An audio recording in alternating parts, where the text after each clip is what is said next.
Hola y bienvenidos a Panda Stacker. Sabréis que el viernes se produjo una noticia de la caída, de la quiebra de un banco norteamericano, el Silicon Valley Bank. Es una noticia que trataron de que pasara bastante desapercibida, al menos en los medios generales y generalistas. Se habló muy poco de ello, pero la noticia saltó a los medios económicos y de ahí, por supuesto, ya no tuvo más remedio que saltar a los generalistas, aunque quitándole cierta importancia. Todos se apuran en decir que Silicon Valley Bank no es Lehman Brothers y que su caída no va a propiciar una debacle como la crisis financiera que precipitó precisamente la caída de Lehman Brothers. Pero eso es lo que dicen. Lo que vaya a pasar iremos viendo. Entre otras cosas porque puede que la caída del banco no contagie al resto del sector financiero. Pero lo que ha dejado a la vista es la vulnerabilidad del sistema y en especial en este nuevo entorno de subida de tipos. El jueves pasado el banco caía en bolsa un 60% y un día después, ante la salida enorme de depósitos, el Estado de California ordenó su cierre quedando bajo control del Estado. Es la segunda mayor quiebra de una entidad financiera en Estados Unidos, la segunda mayor quiebra.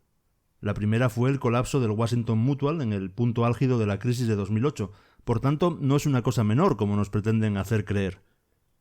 A raíz de esto, los bancos han caído en picado en Estados Unidos, pero también en Europa. En España, por poner un ejemplo, pues los bancos estuvieron cayendo un 5 o 6% la jornada del viernes. El miedo entre los inversores es que otros bancos puedan tener problemas similares. Es verdad que, comparado con los grandes bancos norteamericanos, el Silicon Valley Bank es un banco pequeño, pero es un banco muy especializado en el sector tecnológico. Afirman que son el socio financiero de la economía de la innovación. Vamos a hablar de cuál fue el problema a grandes rasgos, que es un problema que pueden tener todos los bancos e incluso muchas empresas. El banco, como muchos otros bancos, compró miles de millones de dólares en bonos de la Reserva Federal. Una inversión en teoría segura, pero segura si llevas los bonos a vencimiento. Me explico. El rendimiento de un bono es inversamente proporcional al tipo de interés. Si sube el interés, baja el rendimiento. Vamos a explicar un poco así a grosso modo cómo funciona un bono, la renta fija. Tú compras un bono a 10 años o a 30 años por el que la Reserva Federal, en este caso, te va a pagar un 1% anual durante el tiempo que dure el bono, 10 años, 30, los que sean. Es un negocio seguro porque, lo respalda el Estado, el banco coge un dinero de los clientes que no está remunerando o remunera muy bajo y con ese dinero compra un bono que le rinde un interés. Lo que ocurre es que los bonos no todo el mundo los lleva a vencimiento. Los bonos, una vez emitidos, cotizan en el mercado secundario y de hecho el mercado de renta fija es el mayor mercado del mundo. Por tanto, un bono se puede comprar y vender cada día en el mercado secundario igual que las acciones de bolsa. ¿Y qué ocurre con esto? Pues que si yo compro un bono que me paga el 0,5% de interés anual y de repente la Reserva Federal empieza a subir los tipos, mi bono, si lo llevo a vencimiento, sí me va a seguir dando ese 0,5 anual. Si lo mantengo durante esos 10, 30 años los que hayan emitido. Pero si tengo necesidad de liquidez y quiero vender el bono en el mercado secundario, resulta que la Reserva Federal ahora está emitiendo bonos al 5%. Entonces, ¿quién me va a comprar un bono que rinde el 0,5%? Pues me lo va a comprar cualquiera, pero eso sí, con un descuento tremendo para que mi bono sea competitivo respecto a los nuevos bonos. Y eso, entre otras cosas, es lo que ha ocurrido con el banco Silicon Valley Bank, que tenía una cartera enorme de bonos y el banco empezó a tener problemas de retiradas de dinero. Porque muchas empresas tecnológicas, que eran clientes del banco, ya no tenían acceso a créditos y mucho menos a créditos baratos, y fueron necesitando usar el efectivo que tenían en el banco. La financiación de capital riesgo para empresas no rentables se estaba agotando y las empresas tenían que tirar de fondos propios, que tenían ahí depositados, parados en el banco. Así que los clientes de Silicon Valley Bank comienzan a retirar su dinero. Esto, como siempre, al principio no es un problema. Como cualquier banco, si las retiradas de dinero empiezan a ser elevadas, entonces el banco se encuentra en problemas para poder cumplir. Para evitar un pánico bancario y no poder cumplir con la retirada de dinero que le pedían sus clientes, lo que hizo el banco fue vender sus bonos. Pero claro, las ventas a mercado de esos bonos, con más de un 60% de pérdida, puso al banco en el punto de convertirse en insolvente. Porque a partir de ese momento ya no puedes decir en tu balance, tengo tantos miles de millones en bonos que son un activo seguro. Ya no puedes, porque ahora resulta que esos bonos valen un 60% menos. Todo fue un cúmulo de circunstancias, venta de bonos, búsqueda de inversores externos que no encontró y todo ello precipitando las salidas de capital. Así que el regulador bancario tuvo que intervenir el banco e incautar los activos para proteger justamente los activos y depósitos que aún quedaban en el banco. Ha sido una locura. La intervención ocurrió un viernes, veremos cómo va la semana que comienza. Se empeñan en decir que no pasa nada, que el resto de bancos están más diversificados, que no tienen ese problema, etcétera, etcétera, etcétera. Pero la realidad es que hay ahora mismo absoluta desconfianza en el sector bancario. Porque hay una cuestión, que es la subida de tipos para contener la inflación, y siempre decimos que eso puede llevar a una recesión. Puede llevar a algo peor, a un reguero de quiebras.